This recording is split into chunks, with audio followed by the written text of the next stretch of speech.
Our next slide takes us back to the tumultuous 16th century in France, a period truly torn apart by certainty. This wasn't just a challenging time, it was a landscape devastated by decades of brutal religious warfare, pitting Catholics against Protestants. Imagine an age dominated by dogmatic conviction, where people were so absolutely sure of their truths that these beliefs became weapons. As you can see in this powerful depiction, the consequences were immense human suffering and widespread social collapse, with towns burning and lives shattered by unrelenting conflict. Amidst this profound turmoil and the world's madness, a radical question emerged from one man who sought to understand. He dared to ask, in a time of such violent conviction, how can one truly live an honest and humane life? This question, born from the heart of conflict, would challenge the very foundations of thought and existence. On this slide, we introduce Michel Ayquem de Montaigne, a philosopher and statesman who lived from 1533 to 1592, truly a man of his turbulent times. Montaigne hailed from a wealthy merchant family, recently granted noble status. He became a respected magistrate and diplomat, distinguished by his radical honesty and benevolence, qualities that were highly unusual and valued in his era. Remarkably, in a period of intense religious conflict in France, Montaigne earned the trust of both warring sides. He advised the Catholic Duke of Guise and was simultaneously a close confidant of the Protestant leader Henri de Navarre, who would later become King Henri IV. Such was his universal appeal and integrity that he was elected mayor of Bordeaux, the city highlighted on our map, without even declaring his candidacy. This extraordinary fact speaks volumes about the profound respect and confidence Montaigne commanded from all factions. This slide beautifully illustrates one of the most profound statements on friendship, encapsulated by the words of the great philosopher Montaigne. Because it was he, because it was I. Montaigne himself considered the most significant event in his life to be his meeting with Etienne de la Boétie, a fellow magistrate, when he was just 22. He described their connection as immediate, almost fated. They sought each other out, felt so known and so bound together that nothing else came close.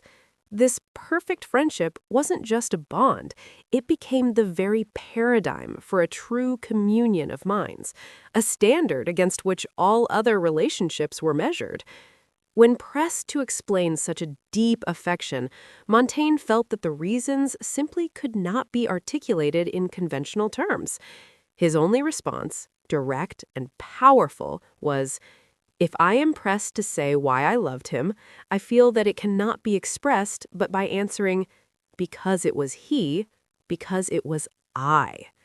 This speaks to an ineffable, almost spiritual connection, a perfect mirroring of souls that defies rational explanation.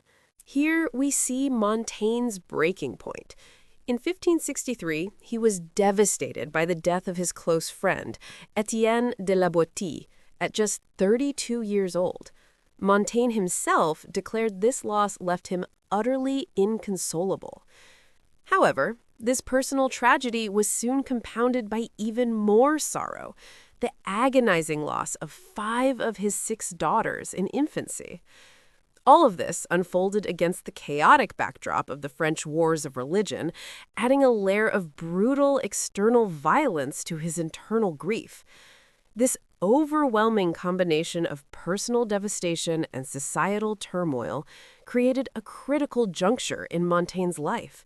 His former path in public service simply became untenable, forcing him into a profound reevaluation of his entire existence and where his path truly lay.